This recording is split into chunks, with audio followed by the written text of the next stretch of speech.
What is the Australian Constitution? The Australian Constitution took effect on the 1st of January 1901 at the time of Federation, when Australia became one big country rather than individual states or territories.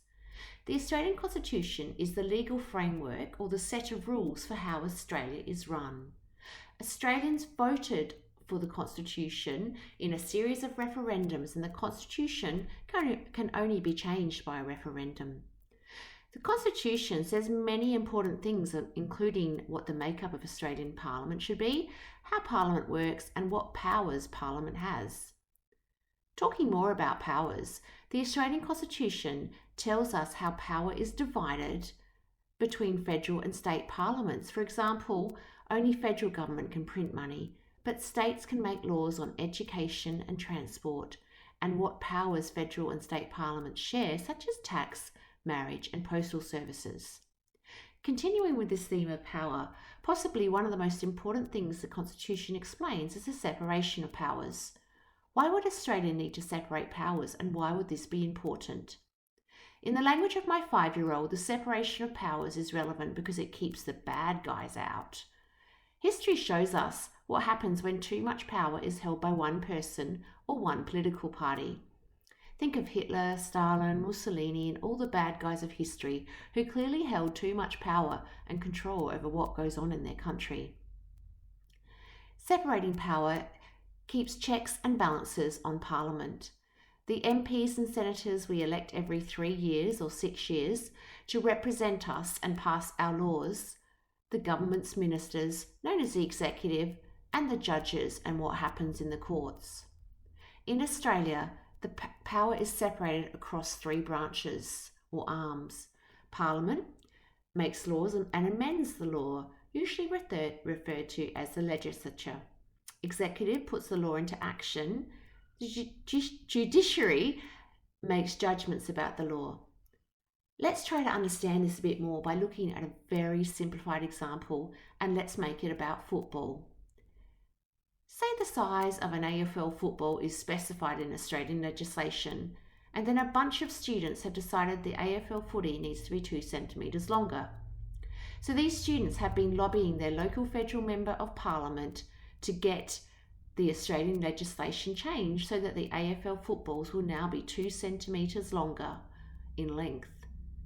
The Member of Parliament has done all their research into the size of AFL footballs and spoken to their political party, other members of Parliament, and surveyed the Australian community, and has realised that, after all this research, that it is actually in the interests of all Australians that the size of AFL footballs is increased by 2 centimetres. So, the MP has asked his parliamentary staff to get some new legislation drafted that would change the Australian legislation on the size of an AFL football. The MP is going to put the draft legislation before Parliament for a vote the next time the House of Representatives sits. The House of Representatives debates the proposed change in legislation and then votes in favour of the change in law. The proposed change in law then goes for a vote in the Senate, who also have a good debate about the advantages and disadvantages of increasing the size of an AFL football by 2 centimetres, and then also vote in support of changing the law. So, one branch of the separation of powers, the Parliament or legislature, has changed the Australian law around the size of footballs. What now? Here's where the executive branch that puts laws into action comes in. The change in law now means the Minister for Sport has a lot of work to do. The Minister for Sport now instructs his department, the Department of Sport, to implement this change in the law. This might mean communicating with all the companies that produce AFL footballs to make sure they're aware of the change in size, and they have put in place changes in the production of AFL footballs that will now satisfy this change in the law. It might mean that Australian public servants who work in the Department of Sport now need to visit factories producing AFL footballs to make sure their production meets the new laws.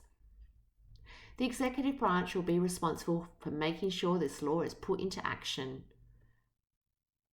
Let's add another event into the mix. Say the South Australian government decides to bring in their own legislation about the size of AFL footballs that are produced in factories in Adelaide.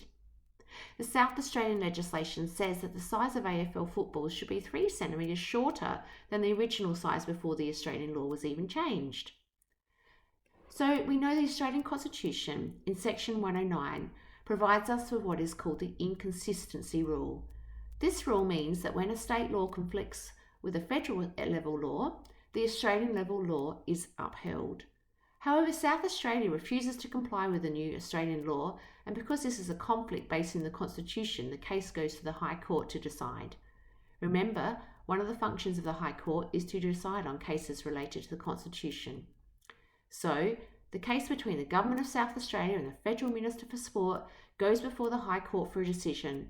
The High Court upholds the new Australian law, and the South Australian AFL football factories are ordered to comply. So this very basic, oversimplified example hopefully provides you with more understanding of how the constitutional separation of powers provides checks and balances in the system and makes sure not too much power is held in any one branch, which may in reality lead to corruption and abuse of power that may not be good for the Australian people as a whole.